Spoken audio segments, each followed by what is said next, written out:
Hi friends, ఈరోజు ఈనాడు దినపత్రికలోని సంపాదకీయాన్ని ఒకసారి విశ్లేషిద్దాం.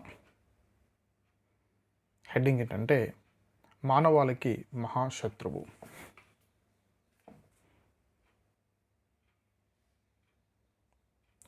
117 క్రితం ప్రపంచం ఇలా ఉండేది కాదు. ఎందుకంటే అప్పటికింకా ప్లాస్టిక్ పుట్టలేదు. ప్లాస్టిక్ ఆవిర్భావం దరిమిలా ప్రపంచ ముఖచిత్రమే మారిపోయింది. కాఫీ కప్పు నుంచి కంప్యూటర్ దాకా అది సర్వత్రా ఉనికిని చాటుకుంటూ మానవాళి వర్తమానాన్ని, భవిష్యత్తును సాంతం మార్చేసింది. అంటే ఇక్కడ ఏంటంటే ప్లాస్టిక్ కనిపెట్టక ముందు ప్రపంచం ఒకలాగుంది, కనిపెట్టిన తర్వాత ప్రపంచం మరొకలాగుంది అని చెప్పే ప్రయత్నం చేస్తున్నారు.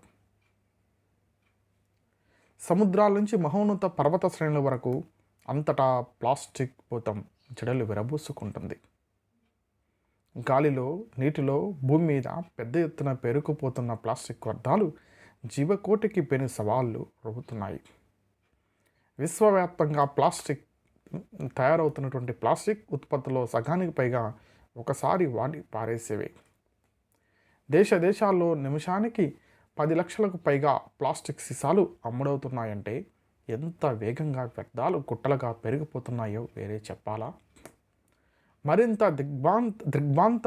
పరిచే యథార్థం ఏమిటంటే మనుషులు ఇప్పుడు తమకు తెలియకుండానే సూక్ష్మ ప్లాస్టిక్ను తినేస్తున్నారు, తాగేస్తున్నారు. ప్లాస్టిక్ ముక్కల్ని మింగేస్తున్న జలరాశుల్ని భుజించే వారి శరీరంలోకి అవి నేరుగా చేరిపోతున్నాయి. 1 లీటరు నీటిలో సగటున 2.4 లక్షల సూక్ష్మ ప్లాస్టిక్ రేణులు ఉంటాయని ఇటీవల పరిశోధనల వెల్లడించింది. అలా మానవ శరీరంలోకి చొరబడుతున్న సూక్ష్మ ప్లాస్టిక్ మానవ వృషణాల్లోకి చేరి వీర్య కణాల సంఖ్య తగ్గుదలకు కారణమవుతున్నట్లు అధ్యయనాలు ధృవీకరిస్తున్నాయి. ప్లాస్టిక్ వ్యర్థాలు శరీర కణజాలాన్ని, డిఎన్ఏను దెబ్బతీస్తున్నాయని, వాటి వల్ల క్యాన్సర్ల ముప్పు పెచ్చురులుతుందని ఇప్పటికే నిపుణులు హెచ్చరిస్తున్నారు. మానవ రక్తనాళాలను, గుండెను సైతం సూక్ష్మ ప్లాస్టిక్ చావు దెబ్బతీస్తుంది. పర్యవసానాల గురించి పట్టించుకోకుండా ఎందరో బహిరంగ ప్రదేశాల్లో పారేస్తున్న ప్లాస్టిక్ సంచులు అసంఖ్యాక మూగజీవాల్ని నరకయాతనల పాలుచేస్తున్నాయి.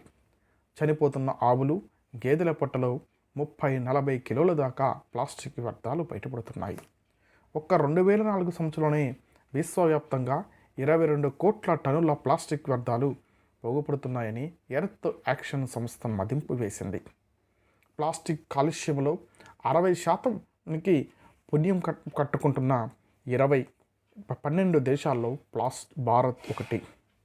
జీవావరణానికి మరణశాసనం లిఖిస్తున్న ప్లాస్టిక్ భూతాన్ని నియంత్రించాల్సిన నైతిక బాధ్యతను ఇండియాతో పాటు తక్కిన దేశాలు సమర్థవంతంగా నిభాయించాలి.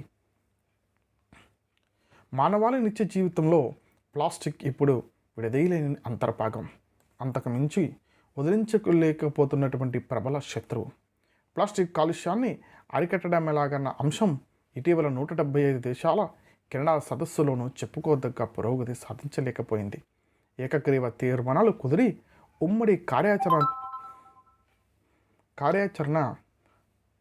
పట్టాలకు ఎక్కేదాకా తీరిగ్గా నిరీక్షించగల వెనకబాటు అవకాశం ప్రపంచ దేశాలకు లేనప్పుడు పాలిథిన్ ఉత్పత్తులు క్షీణించి రూపు మాసిపోవడానికి 1000 ఏళ్ల కాలం పడుతుంది. అంటే పాలిథిన్ కవర్స్, ప్లాస్టిక్ కవర్స్లు అవి మొత్తం భూమిలో కలిసిపోవాలంటే it takes more than 1000 years. అలాగా వాటికి దుష్పరిమాణాలు లెక్కలేనండి. ప్లాస్టిక్ వ్యర్థాలు వారన్నిటిని భూమిలో ఇంకకుండా అడ్డుకుని పరిసర ప్రాంత జలాశయాల్ని కలుషితం చేసేసి వరదలు పోటెత్తడానికి కారణమవుతున్నాయి. అటువంటి వ్యర్థాలని వదిలించుకోవటం, రాబడి అవకాశాన్ని సృష్టించుకోవడం ఎలాగో ఉత్తరాఖండ్ జోషిమఠ్ మున్సిపాలిటీలు ఉదాహరణంగా మారుతుంది. యాత్రికులు వాడి పరేసిన ఖాళీ సీసాలను సేకరించి అక్కడ సిబ్బంది వాటిని ఇటుకలుగా మార్చి విక్రయిస్తున్నారు. సుమారు 3 టన్నులు పైగా ప్లాస్టిక్ వ్యర్థాలను రీసైక్లింగ్ చేయడం ద్వారా ₹1,20,00,000 ఆదాయం కళ్ళజోడటం స్ఫూర్తివంతమైన ఉదాహరణ. ప్లాస్టిక్ వ్యర్థాలను ఉపయోగించి చెన్నై, నోయిడా, కొచ్చి, ముంబై, కోల్కతా వంటి చోట రహదారులు నిర్మిస్తున్నారు. ప్లాస్టిక్ వ్యర్థాల నుంచి డీజిల్ తయారీ యత్నాలు వెలుగు చూస్తున్నాయి. ఇటలీ, యూకే, దక్షిణాఫ్రికా, నెదర్లాండ్స్ ప్రభృత దేశాలు వ్యర్థాలతో లబ్ధి చేకూరే మార్గాన్వేషణలో చురుగ్గా ముందడుగు పెట్టాయి. ప్లాస్టిక్ వ్యర్థాలు కుట్టలుగా పోగుపడి అనర్థాలు దాపురించకుండా నివారించే కృషిలో రాష్ట్రాల మధ్య పోటీని పెంపొందించే జాతీయ స్థాయి కార్యాచరణకు కేంద్రం పూడిక వహించాలి. ప్రాణాంతక ప్లాస్టిక్ ఉత్పత్తి, వినియోగాల నియంత్రణకు సంబంధించి విధి విధానాలన్నింటినీ ప్రభుత్వం చురుగ్గా ప్రక్షాళించాలి. రేపటి తరములో బాధ్యతాయుత వర్తన మొగ్గతొడిగేలా ప్రాథమిక స్థాయి నుంచి పాఠ్య ప్రణాళికలు సంస్కరించాలి. పౌర సమాజం కీలక భాగస్వామ్యంతోనే ప్లాస్టిక్ రక్కసి కోరల నుంచి దేశం బయటపడగలిగేది. అయితే ఇక్కడ నాకు అర్థం కాని విషయం ఏంటంటే, ప్లాస్టిక్ ప్రాణాంతకం, దీనివల్ల అనేక పరిణామాలు ఉన్నాయి. ఇది వాడటం వల్ల పర్యావరణం దెబ్బతింటుంది, జలచరరాశులు చాలామంది చనిపోతున్నాయి, మానవుల రక్తనాళాలు సైతం చేరుకునే క్యాన్సర్ లాంటి వ్యాధులు ప్రబలుతాయి. ఈ విషయాలన్నీ కూడా అందరికీ తెలుసు, ప్రత్యేకించి ప్రభుత్వానికి పెద్దలకు తెలుసు. అయితే ఇలాంటి ప్లాస్టిక్ ఉత్పత్తులని ఆపివేస్తే లేదా తగ్గిస్తే లేదా ప్లాస్టిక్ ఉత్పత్తులపై ఎక్కువ ట్యాక్స్ విధించినట్లయితే అందరూ ఉపయోగించరు కదా. ప్లాస్టిక్ ప్రత్యామ్నాయ ఉత్పత్తులు ఉపయోగించిన వారికి సబ్సిడీలు కల్పించడం ద్వారా, అంటే ప్లాస్టిక్ వాడాలని చోట కాగితం ఉపయోగించినట్లయితే కొంత పర్యావరణానికి మెలు జరుగుతుందిగా. అఫ్కోర్స్ కాగితం ఉత్పత్తి కూడా అంత చురుకైంది కాదు. కొన్ని అధ్యయనాలు చెబుతున్నాయి ప్లాస్టిక్ కంటే కాగితం వల్ల కూడా పర్యావరణానికి ఎక్కువ నష్టం వాటిల్లుతుందని. రీసైక్లింగ్ చేయడం కుదురుతుంది, కానీ ఆ రీసైక్లింగ్ చేయడంలో ఉపయోగించేటువంటి కెమికల్స్ కానీ, లేదంటే దానికి ఉపయోగించే విద్యుత్కు అవసరమైనటువంటి బొగ్గుగా వినియోగం కానీ, ఇవన్నీ కూడా పర్యావరణమే. అంటే ఇవన్నీ కాదు, ప్రభుత్వం చేయాల్సినది ఏంటంటే ముందుగా సాధ్యమైనంత వరకు ప్లాస్టిక్ ఉత్పత్తుల వినియోగాన్ని తగ్గించే విధంగా ప్రజలకు అవగాహన కల్పించాలి. అంతేగాని ప్లాస్టిక్ని బ్యాన్ చేస్తున్నామని చెప్పంటే దొంగచాటుగా ప్లాస్టిక్ వాడుతూనే ఉంటారు. దాని మీద పర్యవేక్షణ కష్టమే. ఓకే, మొత్తం మీద ప్లాస్టిక్ అనేది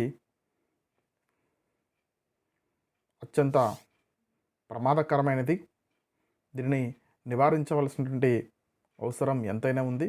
ప్రత్యేకించి ప్లాస్టిక్ని సమర్థవంతంగా నిర్వహిస్తున్నటువంటి జోషిమఠ్, ఉత్తరాఖండ్ వంటి రాష్ట్రాలను మనం స్ఫూర్తిగా తీసుకుని దేశం మొత్తం కూడా ఈ విధానాన్ని అవలంబించి ప్లాస్టిక్ భూతాన్ని తరివేటువంటి అవసరం ఉంది. Thank you for watching.